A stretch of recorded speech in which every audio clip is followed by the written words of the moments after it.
right now at 6:30. Right now on KHQ, breaking news. At 6:30, we continue to follow breaking news. 2 shootings taking place earlier this morning. One of them officer involved, both in North Spokane County. We do have team coverage for you this morning. Katie Steiner is at the first location at Maple and Grace. Kalai Chalk is on West Charles Road near that area, 22,000 block, where officer fatally shot the suspect at that location. Alex Rozier is live this morning at the Public Safety Building, standing by where Police Chief Frank Straub is preparing to give a statement on this morning's police activity. We do want to begin our in-depth coverage on the 2 shootings with Alex Rozier downtown. Alex?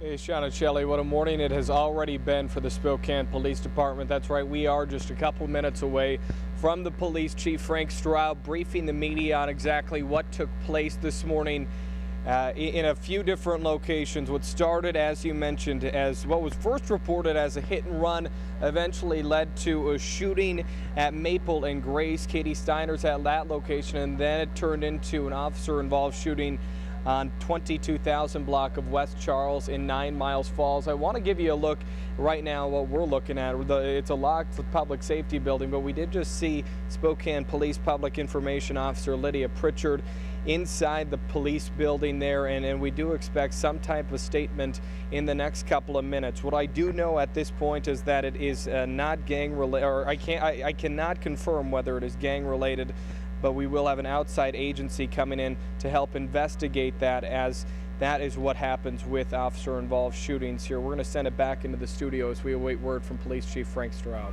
All right, thanks very much, Alex, at the Public Safety Building. Take you back there live for that news conference. As it happens, we want to show you how the 2 different crime scenes are connected as far as geography this morning. That's right. First of all, with Google Map taking you to North Maple and West Cleveland. That's where things started earlier this morning. About 5, then went left on Francis, continuing on 291 into the 9 Mile Road area. This is the route that police took this morning as they were searching for the suspect after they left the location at Maple and Grace. You turn on the 291 and you head north, and it basically takes you from Spokane into 9 Mile Falls. All right, from Lowell Avenue to North 7 Mile Road, then west on 4 Mound Road. From there, turning right on North Wood, and then continuing until they arrived at West Charles. So again, the main location where this all started this morning, Maple and Grace, where one person was shot dead at that location. And you see a map of that area. That's where it began very early. Let's go back live to KHQ local news reporter Katie Steiner.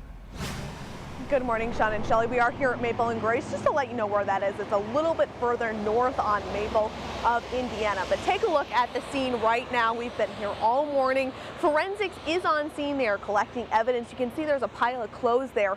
That was actually on that shooting victim, and when EMTs were trying to help him out, they had to rip that off of him. And then to the left there is a orange cone, and that is where officers found 2 shell casings, so that means there were at least 2 bullets that were shot. Now, this is what we know. At about 12:50 is when this all happened. A man shot another man in the chest, and then he took off. And when fire crews got here, another witness was actually doing CPR on that victim, trying to keep him alive. Crews took that victim to Deaconess Hospital, and that is where he died. Now, the victim lives about a block away from here, and people that knew this, that were at the home there, did know the suspect, and they were able to give that suspect's name to officers, and that is what led the officers to Charles Road, which is the other incident here. That was where the officer-involved shooting happened, and officers think that the man was involved in that shooting there was the suspect. Now, we don't know the name of either the suspect or the victim. Well, I do know that the victim is in his mid-30s, but we're going to send it back to Sean and Shelley in the studio for some more information. Guys?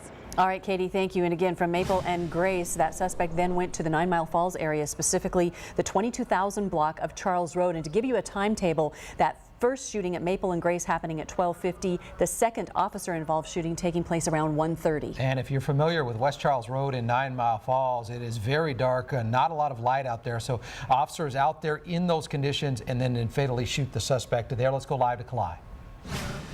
Good morning, Sean and Shelley. And again, we are on Charles Road, 22,000 block. It's about 20 miles northwest from where that first shooting took place, and it's about 10 miles northwest of Riverside State Park. Now, this is a blockade. We are not allowed to go past this area. About a mile is shut off, and inside they were investigating the scene of this officer-involved shooting. Now, what we know is that when Spokane police officers arrived here, they saw a matching vehicle description of what had been described to them by witnesses from that first shooting scene in Spokane. We understand that someone then came out of the building, shots were fired, and that's when Spokane police officers shot and killed this person. We understand that 4 people from the scene are now being questioned by investigators looking to learn more information about what exactly happened. This morning I am again at this blockade at Long Lake and Charles Road. This is south of the Spokane River, and it's actually real close to Reardon. Just about 400 yards down the road is the Reardon Edwall bus barn. Bus drivers have been going in, getting their buses, and being told, Sean and Shelley, to come back out this way. They are not allowed to go any further in so that they don't get close to that scene, as investigators are busy. They're trying to keep that area free and clear so that they can move on with their investigation. All right, Kalai, again, we will have both Kalai and Katie stay at their locations throughout the course of the morning. Alex Rozier is standing by. Police Chief Frank Straub should be giving some sort of a statement any minute. When he does, we'll take it live here on KHQ as well as KHQ.com. We also want to give you a quick check of that weather forecast with rain in it, Blake.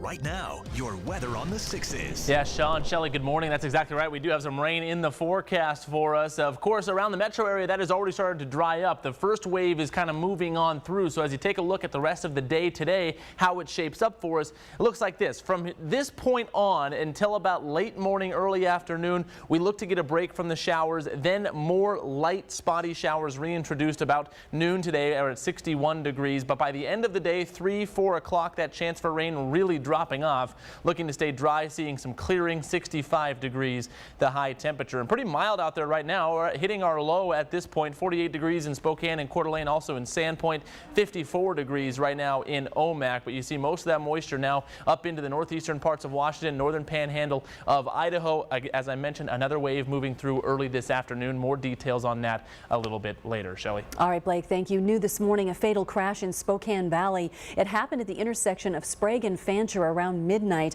A white car slammed into a telephone pole, and police say they don't know what caused that crash. One person was killed, another person suffering serious injuries.